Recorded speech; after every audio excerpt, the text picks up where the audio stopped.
Hello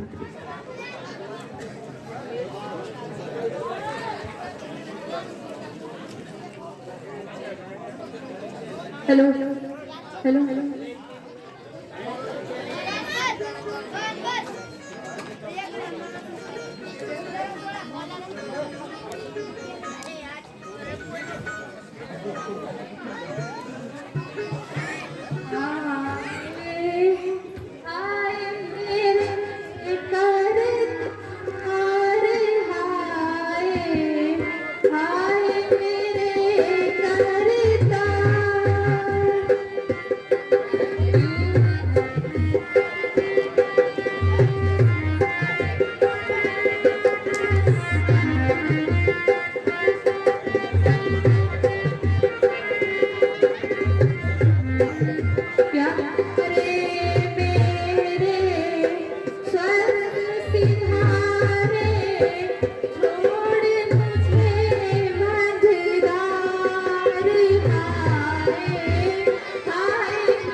समस्त योद्धा, सेना, हाथी, घोड़े, भाई तथा पुत्र जिनके पराक्रम से सारा संसार भय खाता था, कुंभकर्ण से बलवान भाई, मेघनाद जैसा पुत्र, इनका वियोग मुझे अत्यधिक बेचैन कर रहा है। सारी लंका में शोक का राज्य छाया हुआ है। कोई अभागिनी अपने पुत्र को तो कोई अपने पति को और कोई अपने परिजनों के लिए रो रहे हैं। युद्ध का परिणाम यदि मेरे हित में होता तो मुझे इतना दुख न होता, किंतु आसार मुझे सब विपरीत ही नजर आ रहे हैं। सीता, ओ दुष्ट सीता, तो जहां भी रही, तूने किसी को सुख से नहीं रहने दिया। पिता के घर में रही तो वहां विभक्ष हुआ, अयोध्या आई तो पति को डर डर की ठोकरें खाने के लिए वनों में भेज दिया। लंका में आई तो यहाँ की ईंट से ईंट बजा के रख दी। यहाँ तक कि आप मेरी बर्बादी में भी ज्यादा समय नहीं है, ऐसा मुझे प्रतीत होता है। स्वामी, यदि आप असंतुष्ट ना हो तो मैं कुछ निवेदन करूं? नहीं प्रिय,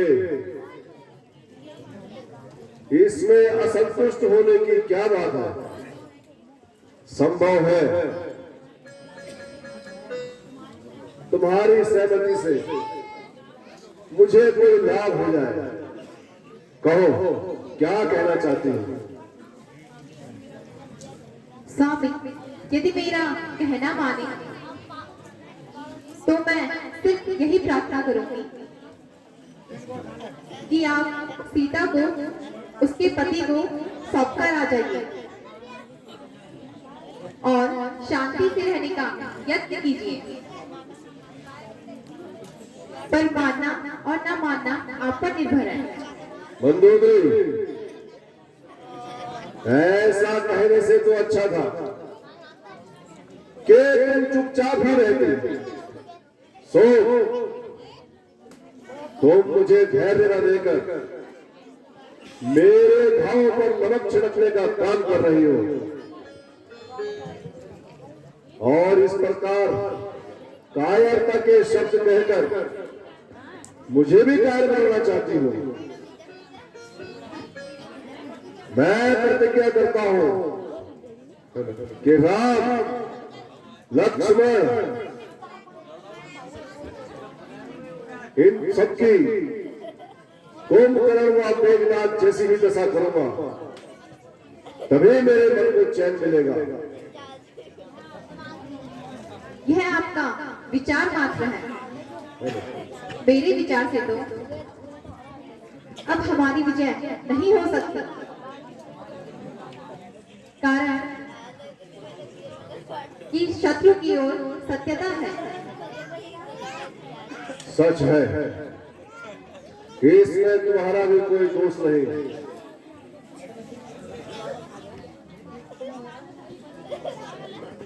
संसार में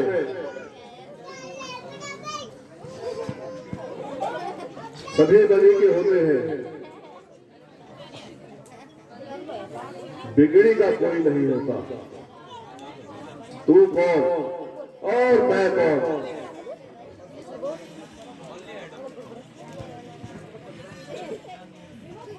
विवेक होते मित्र है, सब छोड़ दुख के जाल में, साथ देता नहीं कोई भी और इस आपातकाल में।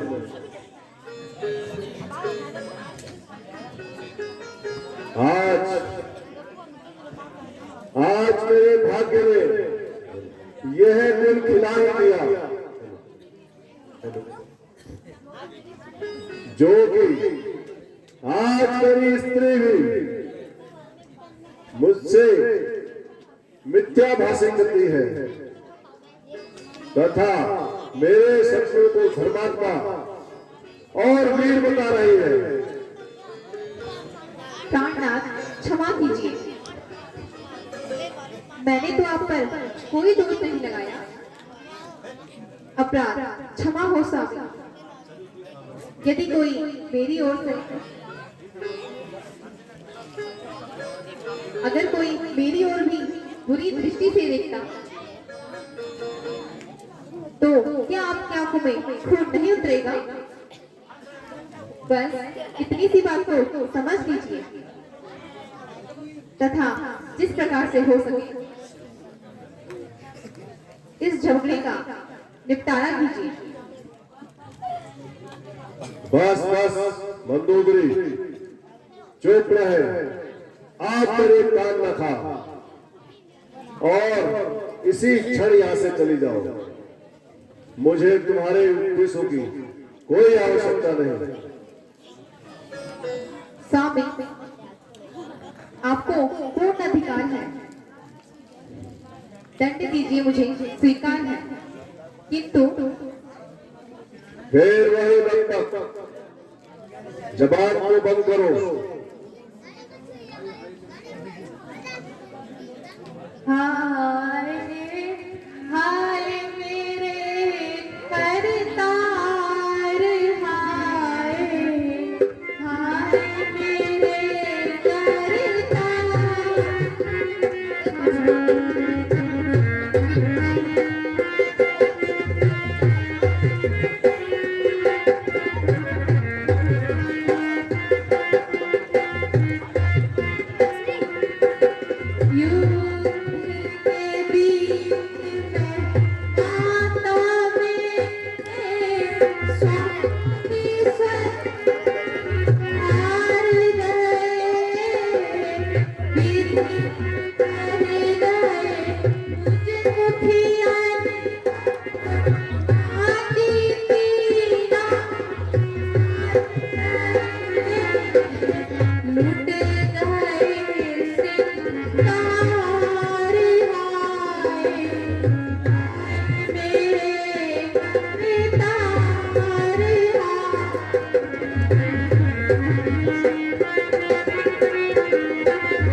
जरा मेरी ओर भी तो देख।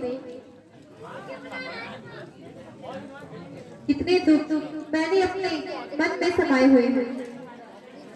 रो मत बेटी, धैर्य धारण कर। माता जी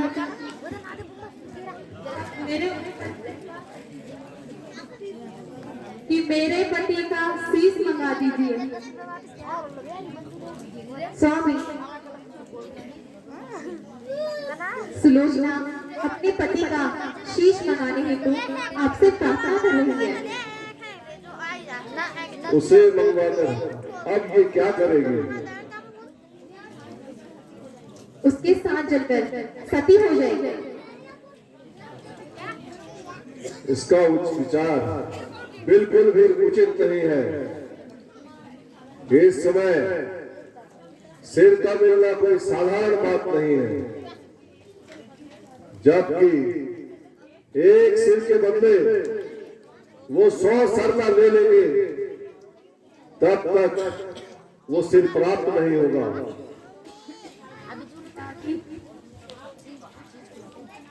आप इस विषय में चिंता ना कीजिए,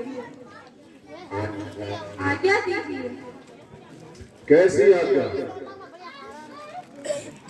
मैं स्वयं जाकर अपने स्वामी का शीश ले आऊं। क्या कहती हो? यो क्यों नहीं कहती कि तुम शत्रु के बंधन में बदलना चाहती हो? यह आपका भ्रम है।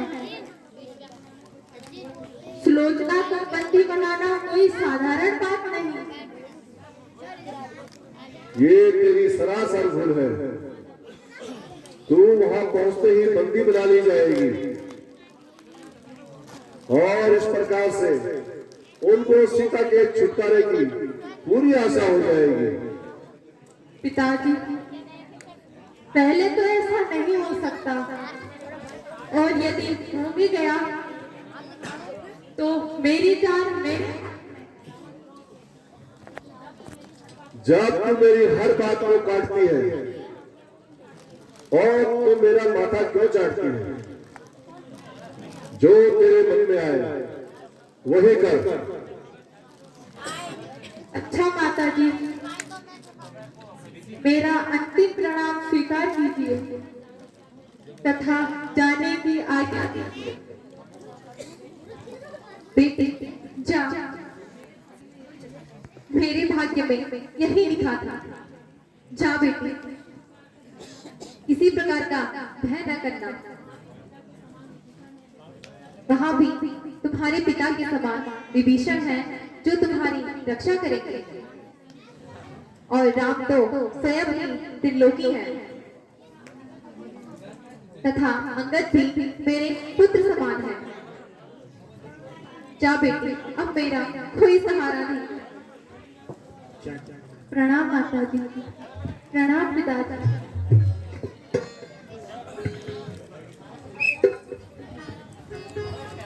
बहुत शानदार अभिनय। और जब तक अगला दृश्य तैयार होता है